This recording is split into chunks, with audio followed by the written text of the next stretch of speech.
Hi everybody, thanks for watching another video. It's Saturday here today. We broke the payloader, the feeding payloader this morning. I'll show you guys. We've got the payloader parked up front here. Sam's gonna bring it to Tony's, our welder, after lunch and see if he can repair it.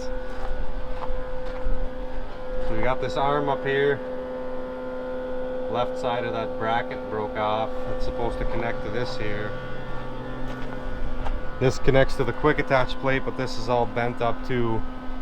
Called the dealer. It's Saturday, of course. They can't find parts immediately. That doesn't mean there aren't parts, but they didn't have anything in-house, and they weren't sure if Cat had anything anywhere. So we'll have to wait until Monday to really know how long it's going to take to get a new plate here. This one and this one we might be able to get straight and reused, but it is pretty bent. And I asked for a loaner, but it doesn't sound like that one that we used here this summer is in Jamestown anymore. They're gonna see if they can get us one here, but that'd be beginning to middle of next week at the earliest also. So we'll try to patch this one up and see if we can get it usable until we can get the new parts for this. We're feeding with our 914 now, that smaller loader. It can do the job, but it's not ideal. This bigger loader works a lot better. Goes a lot quicker anyways. So yeah, a little bit unfortunate, but this payloader has just about 17,000 hours on it, so I guess that's part of wear and tear at this point. I don't know. Well, yeah, hopefully Tony can get that straightened out and put back together, but I think that's going to be easier said than done by the looks of it. We've also been working at replacing some curtains on our milking barns that needed to be replaced. So I've showed you guys this before. So these are air tubes that fill up with air, and they act like an insulator also in the winter time. But if you get a bunch of holes in them, or after about I don't know, 10 to 14 years, the south side sleeve that's in the sun all the time gets brittle, and then that plastic breaks really easily. But we had quite a few to replace this year, because all of these curtains are starting to get towards the end of their life, or a lot of them are. We did 4 on the north side of the barns here. I think we've replaced 8 in total so far. I've got 1 more that I'd like to do for sure, and then I've got 2 that I think we can get those taped up, and they should last us another winter, I think. We cut the ropes off and tried them, or at least all the middle ones anyways. We haven't tried the bottom ones, but there was 2 that I need to check out, possibly tape up some holes on, or clean the fans out on the blowers, because they weren't inflating all the way. It works a lot better to do this now before the temperatures start to drop and before we get snow. Make sure all these are working good.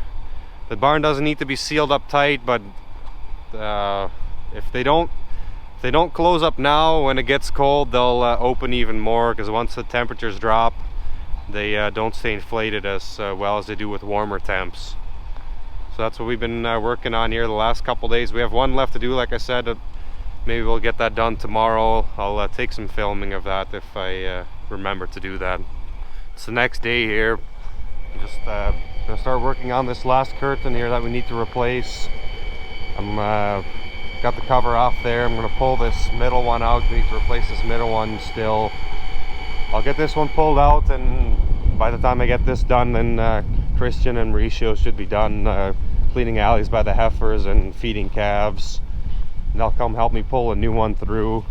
The bottom one usually I can do with 1 person helping me, but the middle one or the top one, I'd like to have at least 3 or 4 people. That way we can do a good job and not get the new curtain cut up any. If we try to be a little bit more careful, then it'll last a little longer. But explained it before, I think, with those curtains, they fill with air, and they act as an insulator in the wintertime also. So it helps keep our milking barns from freezing. So this barn, it's got a little bit of insulation under the tin, and then the ridge is always open, stays open all winter. And once it gets a little bit colder, we'll close that middle curtain, and then we'll regulate the bottom curtain with a thermostat. And we typically leave the doors open all the time unless it gets really cold. Then we'll close them or close them and keep them a foot or so open. But just the heat from the cows in this barn will keep this barn from freezing. But we want to get these curtains fixed up and ready for winter, so that we don't have to fool around with them when it gets a lot colder out. We want to make sure that these cows stay comfortable in this barn all winter long.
got the curtain pulled through. You guys are helping me. So we put a hole in here for the fan tube to go into. So you cut a hole, put this white piece on it, and like to staple it. It's pretty windy here today. And then we put these on the end, 3 of them, and then a zip tie will go through here, connect to that rod, and then the hose coming from that blower connects to the curtain, and that's all there is to it. It's pretty simple, keeps the barn closed. So now we'll feed this back through those last couple pieces and get it connected here. This video's been a little bit all over the place, but I just finished swapping tractors. We started spreading manure, so we had the 942 hooked up to the manure spreader. But our 930 that's in front of the feed wagon normally gave an alarm that we need to do a regen. Basically it cleaning the exhaust system out. It does that on its own, but we just did a regen 2 weeks ago, so there must be some other issue going on. Then after the regen it was still throwing a fault code, and it's DEF related. So now we put the 942 in front of the feed wagon because that's more important than spreading manure. We put the 930 on the manure spreader. We started cleaning the bedding pack outs in the heifer barn and spreading it on the field right away. And I was hoping to get the others. We did the one side today. I was hoping to get the other side done tomorrow. So we'll see. Hopefully the tractor will last. And we'll get it done. We'll call the dealer in the morning. We needed to have some work done on that tractor anyways. We got an air leak underneath the cab somewhere and they couldn't find it, so we need to pull the tire off. But now it looks like we'll have to have some work done on the DEF system as well. I think I've told you guys before how much I hate DEF, but it is what it is. We have to deal with it. And I was working on getting a drain pipe put in here for this gutter. I want to run a pipe across the yard here to that ditch, and then from there it goes into our water runoff pond. Now it's running over top of the yard here. There's a ditch going there underneath the excavator, but then we have to drive through that ditch all the time. So I want to get that closed up, get this pipe buried in the ground here and run across. And I was hoping to get that done this afternoon, but I had a tour of 4-H kids, and yeah, I had a tour of 4-H kids at about 2, and that lasted a little longer than I was expecting, but they had a lot of questions, and I like questions, so that was fine. And then of course we had that tractor, we had to swap tractors there. That took an hour or so. So now I'll try to get this done here today, because it looks like we're gonna get some snow and rain mix tomorrow morning. So I'd like to have this pipe put in. So yeah, a little bit of all over the place here this video, but I'll try to get some filming of us digging, putting this pipe in here. That didn't go too bad. We got the pipe put in here. I didn't film any of it because it's getting pretty dark already, and I wanted to be home before it was dark. It was a little bit too short, so I've got a couple around there. I've got some more laying at building here a mile east of the farm. I'll get some in the morning unless it rains a lot tomorrow morning. This will do for now. Sam and my dad helped me. It's pretty windy here right now. Hopefully you guys can get the noise.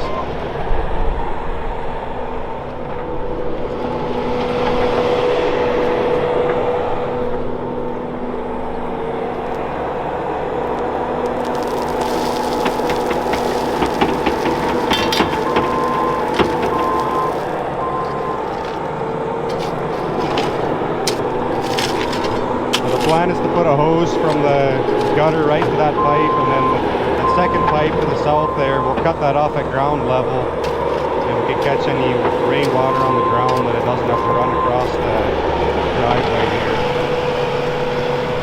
But we'll let that settle first before we cut that off.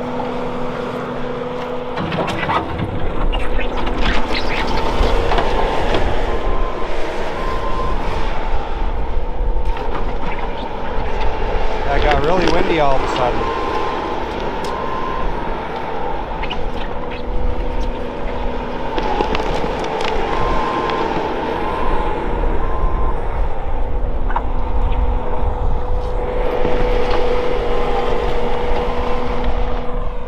I think that'll be it for this video.